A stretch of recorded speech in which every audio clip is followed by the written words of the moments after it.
Good afternoon, everyone. My name is Mike Millian. I'm the president of the Private Motor Truck Council of Canada. I want to thank you for joining us today for today's webinar, Breakaway on the Gordi Howe International Bridge. Just before we get into the webinar content and materials, I'll go over the ground rules. So just so you know, this is being recorded, as you probably just heard. We will be sending you a link to the recording, a PDF of the PowerPoint presentation that Heather and Katie are going to go through here. So you don't have to take notes furiously. That will all be sent along to you. For today's webinar, we're going to leave about 10 minutes at the end for questions. I do have it set so you are not allowed to turn your video or audio on, just so we can make sure we're focusing on the presentation without interruptions. You can put any questions you have in the chat at any time, and we will answer them during the last 10 minutes. Also, at the end, with about 10 minutes left, I will change the controls so you're allowed to turn your camera on and audio on if you want. And if you want to ask a question in person, you're more than welcome to do that during the last 10 minutes of the presentation as well. If you don't want to, you can simply put it in the chat as well. It's your choice. So with that, before we get into the content, I do want to thank our sponsor for today's webinar, Ontario Truck Driving School. And I do have a brief video from OTDS that I'm going to share with you. So I'm going to turn my video off and play this for you, and we'll be back in a couple minutes.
All right, so thanks to Ontario Truck Driving School for sponsoring today's webinar and for sending along that sponsor message for their new yard that they just opened in Niagara Falls, Ontario.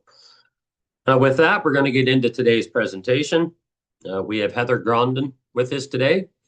Heather has over 20 years of experience specializing in strategic planning, communications, and engagement. As part of diverse public sector teams working on high-profile projects and portfolios, Heather's consistent goal has been to build meaningful relationships based on trust, openness, and understanding. Holding the executive position of Chief Relations Officer at the Windsor-Detroit Bridge Authority since 2015, Heather leads an integrated team of professionals who inform, inspire, and interact with others in support of WDBA and the Gordi Howe International Bridge Project. Heather, welcome. I'm going to stop my share here. And Katie, you should be able to share your presentation. Perfect. Heather, I'll pass it over to you. Excellent. Thank you, Mike and Katie. That looks great. So thank you, everyone, for participating in the webinar this afternoon. It's our great opportunity to give you an update on the Gordi Howe International Bridge project, where we are in terms of some recent announcements that we've made and how you can get ready for our opening.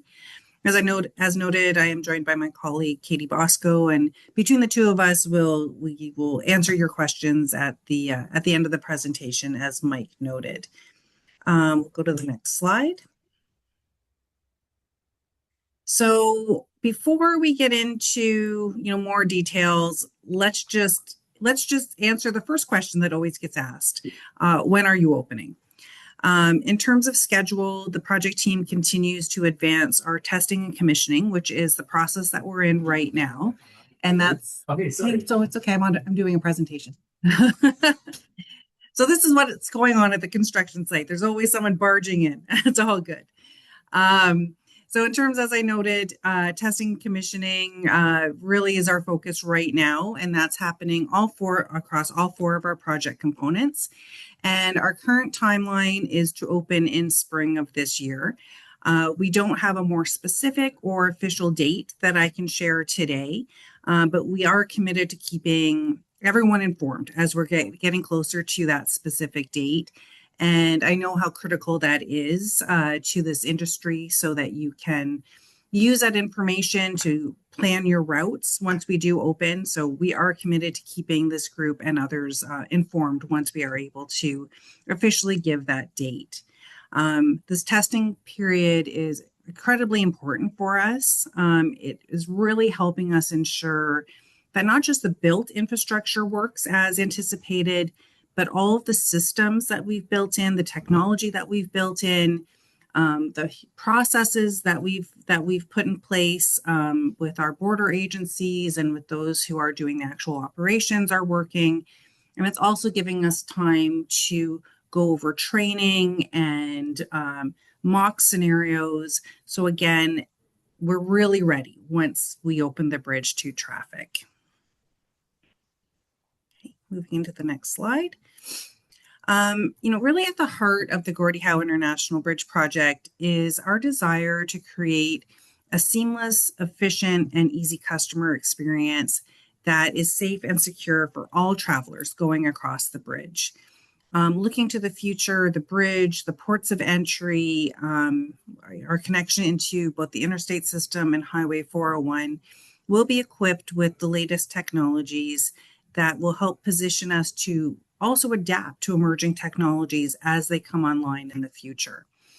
A few stats about our bridge. The total length of the bridge is 2.5 kilometers in length. It will have 6 lanes, 3 Canada bound, 3 US bound. The bridge lanes measure 3.75 meters each and can accommodate oversized vehicles. There will also be paved shoulders in each direction that will help to provide for space for disabled vehicles to pull over should that occur. And to further reduce delays caused by congestion or other issues, the bridge will have the ability to convert directional lanes through dynamic signage that is overhead each of the lanes, and that will be based on traffic volumes or, as I noted, other issues that may come up. The main towers on the bridge are 220 meters or about 720 feet. So those of you who are familiar with the Windsor-Detroit area, it's about the same height as the tallest tower at the Renaissance Center, just to give you a point of reference. Really what we're seeing with the bridge is, even now before it's open with construction basically complete, it's already transforming the skyline of this region. And we have been working on our aesthetic lighting, which is adding a new feature to this region, and really a new point of interest for those who are traveling through the area. Moving on to the next slide. The Canadian and U.S. ports of entry are the largest ports along the Canada-U.S. border, and they were very specifically designed with commercial users in mind, keeping commercial users and passenger users separated throughout the border processing experience. The facilities have been designed from end to end to accommodate oversized loads and to support efficiency at the border, and our ports of entry also accommodate government agencies that will have an on-site presence that will help support commercial users. On the Canadian port of entry, this includes Canada Border Services Agency and the Canadian Food Inspection Agency. And at the U.S. port of entry, this includes U.S. Customs and Border Protection, the U.S. Department of Agriculture, U.S. Fish and Wildlife Service, and the U.S. Food and Drug Administration. I'm just going to now go through a few photos of the amenities that carriers will be able to see or benefit from at the port. So at the Canadian side, there are, this is an image of our commercial primary inspection lanes. In total, there are 24 primary inspection lanes at the Canadian port of entry, 12 of which are dedicated to commercial users. At the U.S. port of entry, there are 36 primary inspection lanes with 15 dedicated to commercial users. Next slide. This image here is a view of U.S. CBP's commercial secondary inspection area, of course, located at the U.S. port of entry. Here we have 30 secondary inspection docks, including 2 drive-in bays. At the Canadian port of entry, CBSA's commercial secondary inspection area is equipped with 16 docks and similarly includes 2 drive-in bays. Cold storage areas are available at both ports of entry to help support the inspection of perishable goods. This is the USDA building, and it's specifically designed to help process livestock that may be crossing the border. And there are similar facilities at the Canadian port of entry for CFIA to again help support the processing of livestock.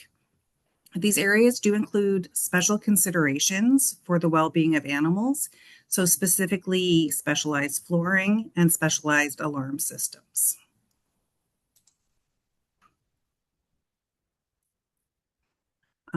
Advanced large-scale imaging is also available on both sides. This helps to enable rapid imaging of large and difficult to inspect vehicles and have designated processing areas themselves that have also been integrated with around in the area of hazardous materials. So we have the large-scale imaging and designated areas for inspecting hazardous materials. As mentioned, we do have the ability to process hazardous materials and dangerous goods, and here is an example of that area. All the necessary mitigation measures to process these types of materials have been built into our design. The canopy that you see here is on the Canadian port of entry. So as I mentioned earlier, a key design feature at our site is that passenger traffic and commercial traffic are separated throughout the border processing experience. And you can see that specifically here on the traffic patterns at the Canadian port of entry that are identified. So just walking through these, coming from the US, commercial traffic will use the dedicated primary inspection lanes and secondary inspection area identified in yellow. Passenger traffic coming from the US is shown in blue. Vehicles en route to the US are shown with the red dots. And I do want to note specifically here that all toll collection occurs at the Canadian port of entry, which is shown in green toward the right of the screen. US-bound traffic pays tolls before entering the bridge. Canada-bound traffic pays tolls after going through inspection. Moving on to the next image, here you can see the commercial and passenger traffic routes at the US port of entry. Since tolling is located at the Canadian port of entry, outbound commercial traffic will come directly off I-75 with access right onto the bridge. This is shown in the red arrows. Coming from Canada into the US, commercial traffic is shown in yellow, which will access dedicated primary inspection lanes, again, identified in yellow, and then will be on their way toward I-75. Passenger traffic from Canada is shown in blue. Once processed, vehicles will be directed toward I-75 ramps, which you can see in this image here, creating that direct connection for both northbound and southbound travelers. Also critical to the customer experience is the Right Honorable Herb Gray Parkway, which is the extension of Highway 401 that was completed in 2015 by the Government of Ontario. This end-to-end connectivity creates a seamless route for border-bound travelers between the two countries and helps support an overall decrease in travel time without impacting local roads or local travelers or having border-bound travelers having to move alongside those local travelers. As you can see on this slide, the Gordie Howe International Bridge is strategically located in to connect North America through this key trade corridor. Geographically, we are located to be a crossing of choice for the U.S. West, Midwest, and South, Mexico, Southwestern Ontario, and Quebec.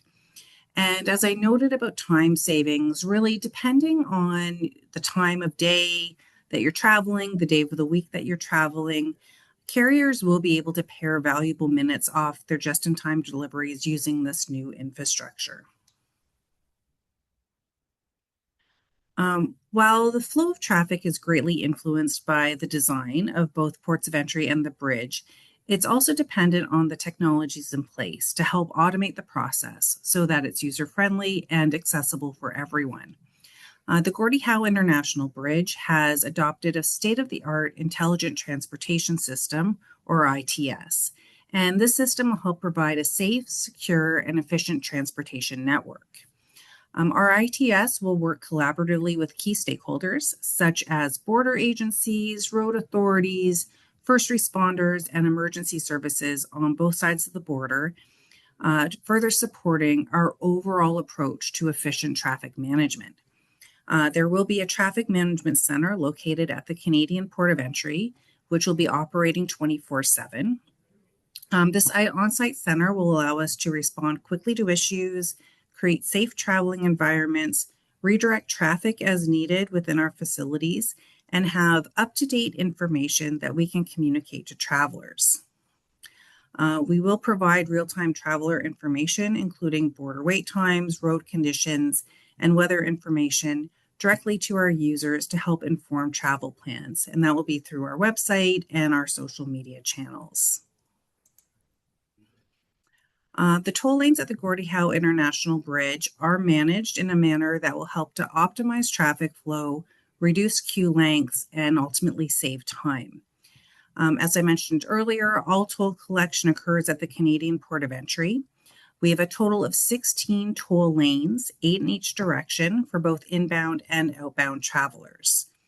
Manual, automatic, and electronic toll collection options will be available with designated lanes for the various types of payment methods.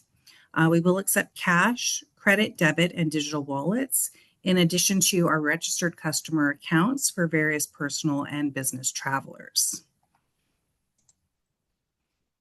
So I am happy to share, and I'm hoping many of you saw that we recently announced our toll discount program called Breakaway. We launched that on March 11th, specifically for business accounts, and have since launched it for personal accounts. Breakaway is your pass to seamless crossing at the Gordie Howe International Bridge by providing a direct route to hassle-free payment and discounted rates when the bridge does open. This is an integral part of our tolling system and is really critical to quickly moving travelers through our toll facilities. In all of our testing, we estimate that approximately 400 vehicles with Breakaway tags can pass through each dedicated toll lane per hour, reducing backups and wait times when crossing the border. Given your involvement in the industry, you're probably very, very familiar with how automated tolling works. Account holders will be provided with a Breakaway tag to install on their fleet. These vehicles will then simply drive through any open toll lane at the bridge and the gate will open. There will be dedicated toll lanes, which will always be available for Breakaway members. and that is an exclusive for account holders. But I will note that the tags function across all of the lanes. So if it's an attended lane or a lane where credit and debit is accepted, Breakaway users can also use those lanes. Toll will be automatically deducted from your prepaid account, or if you have a postpaid account, invoiced on a monthly basis. I will also note that Breakaway tags can be linked to Nexus cards or scanned through a QR code at the lane. So opening a Breakaway account will benefit businesses through, as I noted, discounted toll rates. And we'll be talking about the toll rates in the next few slides. I will note that Breakaway account holders with business accounts will save 20% per axle, and passenger vehicles will save about 25% off their flat rates. They'll also benefit from some time savings without the need to fully stop at toll booths, hassle-free travel, so no need to search for cash or cards when you're at the toll lanes. Consolidated billing for your fleet with each transaction detailed to simplify the reconciliation process, and tailored customer service options. Now, getting into the toll rates. The toll rates for the Gordi Howe International Bridge balance affordability and the modern amenities travelers will enjoy. Pricing is based on passenger and commercial vehicle classifications, the number of axles, and vehicle height. As you can see through Breakaway, there will be significant opportunities for savings. The toll rates for commercial trucks, buses, oversized vehicles, and larger passenger vehicles with a Breakaway account will be $9.60 Canadian or $6.90 US per axle. Otherwise, the vehicles pay a standard toll rate of $12 Canadian or $8.75 US per axle. Vehicles transporting dangerous goods or hazardous materials or oversized loads have a separate classification. These vehicles will have the same per axle rate, but may face additional fees based on special handling or added safety precautions that might need to be put in place. The policy and the permitting process is currently being finalized, so we will share that before opening. If you do have these types of vehicles in your fleet, we will share the information as soon as it is available.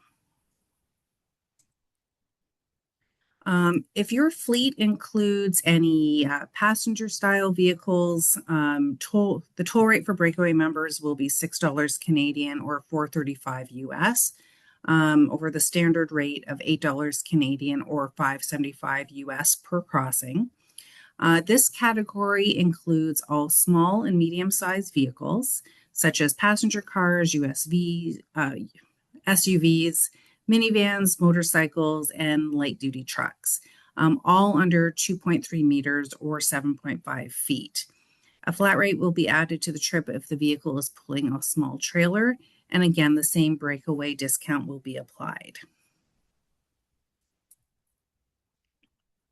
Now, moving into a bit more detail about Breakaway accounts, there are two types of business accounts that we offer. We have a business prepaid account, which is really the primary account option and will be applicable for most companies. These are designed for businesses of any size and offer an unlimited number of tags linked through one account. Operating from a prepaid balance, this type of account helps manage toll expenditures within a preset limit. To open a prepaid account, a $150 deposit is required. Of note, this is a starting balance for your account and will be put toward toll charges once the bridge opens. At the end of each period, a statement will be issued detailing all account transactions. Business postpaid accounts offer a monthly invoice for large business fleets conducting more than 1,000 trips per month. To qualify for this type of account, an application is required. To register for Breakaway, visit the sign-up pages on our website, GordiHoweInternationalBridge.com. You'll be greeted by the sign-in screen where you will select Create Account at the bottom. To open a prepaid account, you will need to be prepared to enter your business information and contact details, provide an initial deposit of $150, and provide vehicle information for your fleet, which will be paired with Breakaway tags. We have 3 types of Breakaway tags which are available. The most common are the windshield tags, and they are the type that are installed in most vehicles. We have headlamp tags that are available for motorcycles or specialized vehicles with metallicized windshields, and they're to be placed on front lights. And of course, we have license plate tags, which are another alternative for vehicles of special size, orientation, or unique circumstances. When ordering a tag, it will be linked to a specific vehicle in your fleet. We are often asked whether the toll lanes or tags at the Gordi Howe International Bridge are interoperable with other tolling entities. At this time, Breakaway tags are unique to the Gordi Howe International Bridge and are not interoperable with other systems. This may be a feature that we'll explore further in the future, but at this time, interoperability is not a feature of our tolling system. When ordering Breakaway tags online, customers will need to enter relevant vehicle information to pair with each tag. This can be done manually through the online customer portal. However, if you have a large fleet, this might be a very lengthy process. To help make it easier for businesses to order tags in bulk, a template has been created. This form is available for download on the webpage when ordering tags. We encourage you to download and complete this form and send it over to our customer care team at customerservice@breakawaypass.com. Again, all this information is available on our website.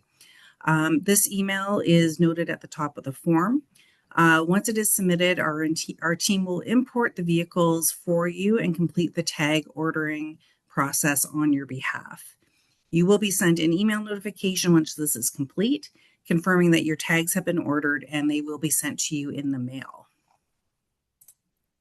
Okay, next we have a video just to show you the process. There is no voiceover on this, so don't worry, you're not missing out on any sound. This just walks you through the steps, and this is also available on our YouTube channel for future reference.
Okay. A customer care team has been launched to help support customer needs. So whether that's managing your account, helping set up an account, reviewing any charges to your account itself. This includes a dedicated 1-800 number, a dedicated customer service email address, and we also have business development partners to support specific operational needs in addition to our day-to-day customer service. Once the bridge opens, we'll also launch a mobile app, a live chat, and an interactive voice response will be available to help answer your questions and expedite customer service. So our end goal is to create a travel corridor that uses technological advancements and makes cross-border travel simple and sustainable for all of our customers. We understand the complexities of cross-border shipping, and we strive to have travel through the bridge facilities be the easiest part of your journey. We look forward to the day when we can welcome our first travelers across this new infrastructure, which is coming soon.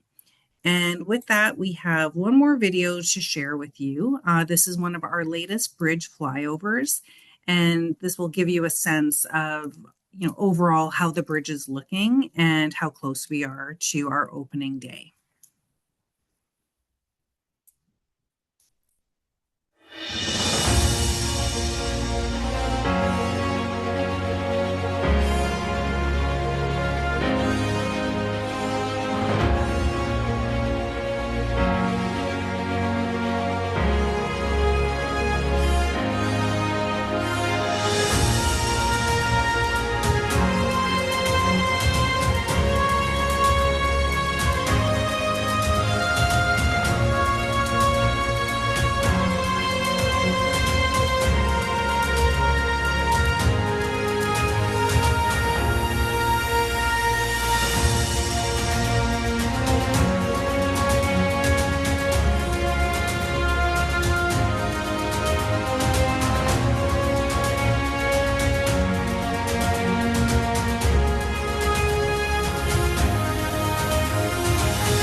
Right. So I'm a fast talker, so we got through the presentation pretty fast. Before we close and start answering questions that you may have, I do want to encourage everyone to continue following the project. We have our social media channels listed here, our toll-free number, our email account. This QR code does take you to a dedicated business mailing list. If you're not already on that mailing list, I do encourage you to join. We will be sending emails out. We don't send a lot, I promise, but that is a good way to stay up to date on the information that we have regarding the project, whether it's updates on our various policies that we're getting ready in advance of opening, business information sessions that we hold through virtual webinars, or eventually our opening date that we'll be able to share. So with that, Mike, back over to you. Perfect. Thanks, Heather. So I have gave you the ability to unmute yourselves. If anybody wants to ask a question, you can hit the react button and raise your hand and I'll come to you. Or you can put any question you may have in the chat. While we're waiting to see if anybody has any questions, I'll throw one at you, which I'm sure you've heard before. So we all heard the president south of the border make his threats that he wasn't going to allow the bridge to open. What, if anything, has happened since then? I'm assuming he doesn't actually have the authority to prevent it from opening, but I'll let you address the comment. Sure. So the conversations between, the president, in response to the president's comments are really taking place at a much more high level than Windsor Detroit Bridge Authority, or certainly by me.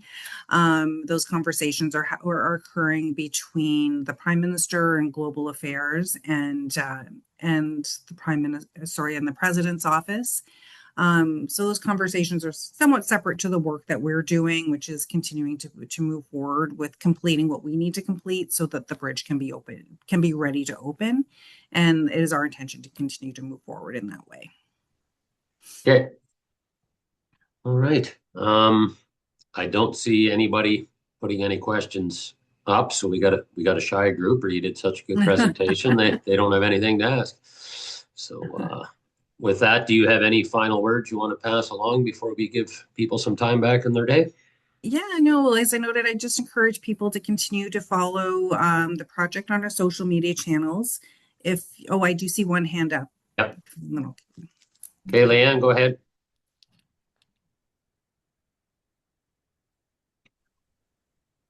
Oh, there we go. I was just typing in the chat that I couldn't unmute myself. At other bridges, we've had a problem with getting charged for tolls that was not applicable to us from other trucks somehow. Is there a dispute resolution process in place for that? Yes. So a couple of things on that point, and we have heard that as a concern before. So in terms of measuring the lengths of trucks and the number of axles of trucks, we have a two-tier system for that. We have underground detectors that are built into our pavement, which serve the function of counting axles, as well as cameras that are on our canopy over the toll booths that also count axles. Very quickly behind the scenes, the technology that has been built in kind of measures those two together, sees if there's any disparity between those axles and how they're being read. And then if you are an account holder, the system also looks at how the vehicle has been entered to see again if it's, if things are being measured according to the same way that the account has been registered. All of that leads to a toll account being presented on the screen as you enter the toll booth. The first kind of point of any dispute resolution is if the screen is showing an amount that the driver does not think is an appropriate amount that they should be charged, they can hit the help button and talk to a customer service supervisor right there at the spot, or you can call our customer service call center after. Through our account process, you will be able to see crossings and the amount of charges almost in real time. So if there is a dispute, you don't have to wait until your monthly bill or your monthly transaction record is presented to you. You can check on basically a daily basis, and you'll be able to call the customer service call center, who can then go back, look at the recordings that are taking place at the toll booths, and have a conversation about any dispute resolution that needs to take place there. We're trying to mitigate dispute resolution as any possibility for disputes as much as we can before, so the disputes don't actually happen, but there are opportunities after to then work through that process. Okay, thank you very much. All right. Anybody else? Oh, I guess we're here in silence. So, Heather, if you want to. Cool.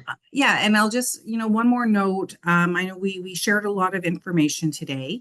If anyone is interested in having a separate one-on-one conversation, please reach out to us through the information on the contact page. We're happy to talk about the specific, situation or circumstances with which you conduct your business. If you're just looking for if you have a specific question about just even one piece of information that we shared, reach out. We're happy to jump on a call and go through those questions with you to help get you ready for when we do open the bridge.